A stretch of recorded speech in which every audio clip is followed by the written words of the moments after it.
Hello, Nathanael Chadwick. Please tell my audience why they will enjoy the movie you play the lead in called The Last Porno Show. Well, for starters, it's a wild ride of, uh, okay, there's porn in it. I'm not gonna lie. Yes, there is. Yes, there is. There's Like a the good first amount. shot. Yeah, if you can't get through the first shot, or if you don't like the first shot, then you're not gonna like the rest of the film. I'll tell you that for free. That's definitely But true. it goes beyond that, and if you do make it to the end, you'll really appreciate the true story that lays underneath all the grimy porn that you see at the opening shot. It's also, I think the most important thing about the film is it takes risks, and I don't just mean the porn. It's the whole story. It explores a whole new world that a lot of filmmakers and stories don't kind of dare to explore. And just that alone is definitely worth seeing the film.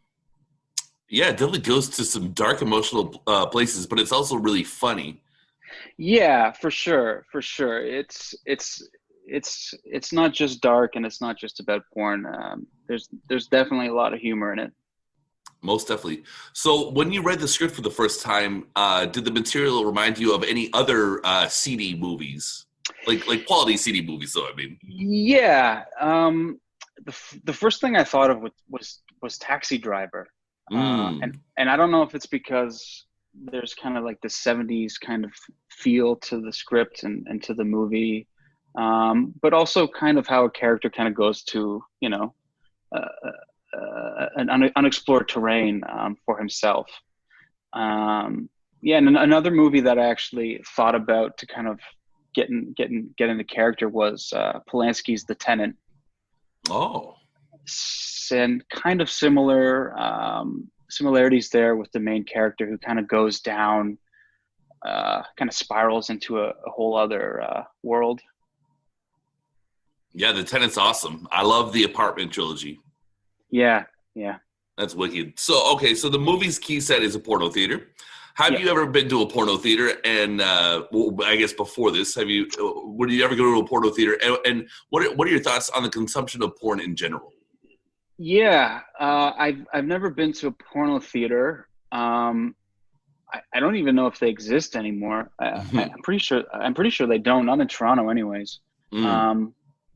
But when they did, they scared me a little bit, and I don't know if I would have went back then. Now I would. Now I'd go to see what it's all about. And I think anything in moderation, I appreciate porn, and I appreciate the industry. I think it has kind of, unfortunately, a lot of seedy undertones that kind of usually shine through. But I think in general, porn is great. And I think that the way kind of the industry is going, which is a lot more amateur, and it's kind of making people create their own content and get money from it, is kind of cool. Yeah, like OnlyFans and stuff. Yeah, OnlyFans, and even like, people doing their own webcams, and they're kind of in control of their own content and what they want to do, and I think that's awesome. So you view it as like socially positive, just people got to get it out of their system without going too far into it. Yeah, for sure. I think back in the day it was kind of, it was definitely more misogynistic, and kind of the man was in control of directing the film, and it was kind of made by men for men. And I think nowadays it's made by anyone for anyone, and the people that make it are the people that actually, or the people that are in it are the people that actually benefit from it. And yeah, it's kind of cool. Interesting. I remembered when we're talking about porno theaters, there was one famous one in Paris. I can't remember what it was called, but they just shut it down, and they were selling off the seats. And I'm thinking, oh God, those must be pretty gross seats. Yeah, I don't know about that one. Yeah, I want to make it a lawn chair. No, yeah. So how long have you been involved with this project, The Last Porno Show? Yeah. So, well, I think we were about 6 months in total of production from Q-Ray handing me the script to us actually finally shooting. We finished shooting, I think it was almost a year and a half ago. And then, it got into TIFF last year. Mm-hmm. So we've kind of, everything unfortunately has been put on hold, obviously, because of COVID. Yeah. We're hoping to do a theatrical release here in Toronto and internationally some places. But, unfortunately things happened. And so now we're kind of starting to just say, screw it, let's just put it online and go from there and see how it goes. Yeah, it's an unfortunate situation a lot of people are in. It's, I guess, a lot of question marks over a lot of projects. Yeah, for sure, for everybody. Yeah. Yeah. So, did you enjoy yourself at TIFF last year? It was a blast. I'm a big fan of TIFF. I've been going for a while, Mm-hmm. and I'm pretty close with a lot of people there, and so it was really interesting to kind of be a part of it. It was kind of addictive, and it's unfortunate that TIFF obviously can't have the festival like it usually does this year, because it's always fun to go to. Oh yeah. But I'm excited to hopefully get into another TIFF. What was it like to have that sort of front row experience? Like, how would you compare 2019 to other years with TIFF? Yeah, I mean, it was interesting. I strangely felt like one day, every year I'd be like, next year I'm going to be in it. Next year I'm going to be in it. And then when that year finally happened, it was like, all right, this is it. This is it. Nice. That's awesome. Did you do any cool elbow bumping with big celebrities and stuff? Yeah, not really. Right. I got to kind of drunkenly chat with a couple of friends of mine who are also in the industry who are doing very good, and that was about it. Well, that's good because I mean, like I really enjoyed Anne at 13,000 Feet as well. I just saw that recently. Yeah. And I feel like maybe Toronto is emerging, like there's some really good features coming out of that scene. And do you feel like you're part of like a new scene that's coming out of Toronto? Yeah, definitely. So I actually used to work more in camera department and electrical department. I've worked on a lot of these other people's films that I'm seeing them succeed. Andrew Cividino is also a good friend of mine. He has a couple films in TIFF, and he's kind of a guy to look out for. And I hope that maybe one day he'll hire me as an actor. And James Klopko, the DP, he's a really good cinematographer. And I kind of just feel like all my friends and everyone around me is starting to make some real films. So I'm excited to see where we all go from there. It's pretty cool to see, and it's great you guys have TIFF as well. It's right in your backyard. Yeah, so for sure. That's great stuff. So you were working with a writer-director on this movie. Did you find he was open as a collaborator and not too precious with his material? Yeah. So Q-Ray is great. He's been a friend of mine for a while, and I've also actually worked on his films behind the camera for a while.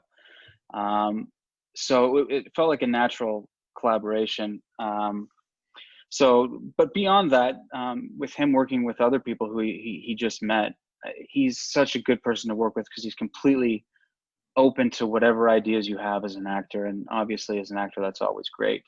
And a lot of the film is improvised too, just through circumstance. We didn't have certain time, or someone insane like Frank D'Angelo just needed to come in and get out, so we had to kind of adapt on the day. So yeah, he was a pleasure to work with for sure. Good, that's nice. I mean, I don't know how some of these writer directors are. I'm sure maybe some of them could be curmudgeon-y. So that's a good development to hear. Yeah, for sure. Do you consciously understand why you have this desire to act? That's funny. I think about that a lot, actually. And when I think about it too much, I don't want to act. Acting, the business side of acting is something I really, I suck at, and I don't like it. I remember going in to get an agent a few years ago, and they were talking about how many Instagram followers I have. Oh no. And in my mind, I was like, what the hell does that have to do with anything? And yeah. anyways, they signed me, and I was, I auditioned probably for a couple of years trying to get into the commercial. I didn't book one single commercial, and I started to give up. And that's when Kirei kind of reached out, and it made me realize that there's this other side of acting that a lot of people think it is, and it is, and I just don't like it. If I could just work on movies like this for the rest of my life, that would be great. And working on this movie, that's what reminded me of, oh, I love this. When you do it, when you do a day on set, it doesn't feel like work, and that's when I kind of realized, oh yes, this is what it's about. I forgot about this part of it, the fun part. Oh, that's good. Interesting that you think about that question too. What is your approach to acting, and what do you think about method acting? I have never really. I'm torn. I love the great method actors like Daniel Day-Lewis, obviously, but I feel like there's some people that do it and they don't need to do it, or they do it and it just doesn't come natural. They overthink things, and they overthink the method part so much that they become this other, like, it's too much. It's too showy. I'm not going to name the actors who I think are bad, but it's just sometimes you see it and it's not honest. And when it becomes not honest, you see it on screen. And I'm a big fan of honesty and truth. And I think that comes more through improvisation and just basic character study than going crazy into method acting. But that's my personal take. Okay, that's interesting to hear. Maybe there's many ways to skin a cat. It definitely interesting to hear your POV there.